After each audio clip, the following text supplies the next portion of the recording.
So this is my first ever oil painting. It's a still life painting, and I'm using the draw, mix, paint method that Mark Carter teaches. His website is Draw Mix Paint, and he also has a really great YouTube channel with a lot of instructional videos. So in his method, you mix all of the main color groups from the painting first, and then once you've got the actual image drawn based on your reference photo onto the canvas, you start painting with the pre-mixed colors that you've prepared. I started this painting a few months ago, actually, and went through the course, and now I'm just trying to finish it up. So there's been like a 3, 4, 5 month gap between when the painting was started. So you can see that candle on the left and the background that was painted a while ago, and then the rest of it was painted over the course of about a week or so. And using oil painting materials for the first time, I was struck by a few different things. Well, one thing is just that oil paint was more forgiving than I thought it would be. And it's nice that it doesn't dry out right away, so you can work it and rework it. And you can also take a few days to paint. You don't have to get it all done in one go. Now, as I was painting it, I was seeing a lot of things that I would like to do better as I practice more. One thing here is that I was just using one size of brush for the whole painting.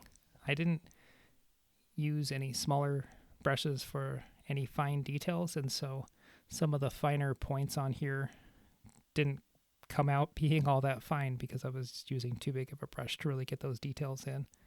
Other things that I can see that I really need to improve on, like the highlights that I put in are way too bright. They're much brighter than the reference photo.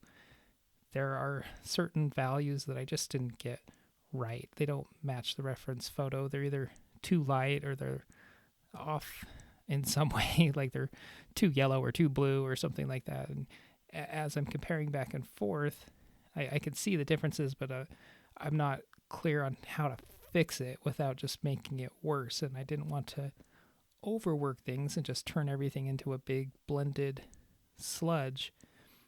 But just keeping moving through the painting, I thought was the best approach. Just get the paint on the canvas, do the best I could, and then move on to the next thing.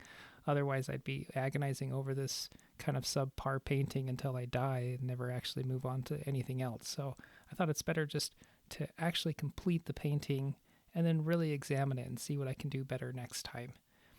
The palette, when I was done, looked like this. And here's just kind of a up close look at the canvas so you can see how the paint went on. And it's pretty sloppy up close, but as you back away from it, the forms start to resolve. And obviously, this isn't like a professional masterpiece or anything, but I think it was okay for a first try, and I'm excited to try more and to try and improve. And again, this is the draw mix paint method from Mark Carter. So if you're interested in the step by step, I recommend checking out his channel. But if you have thoughts or questions, let me know in the comments. All right, take care.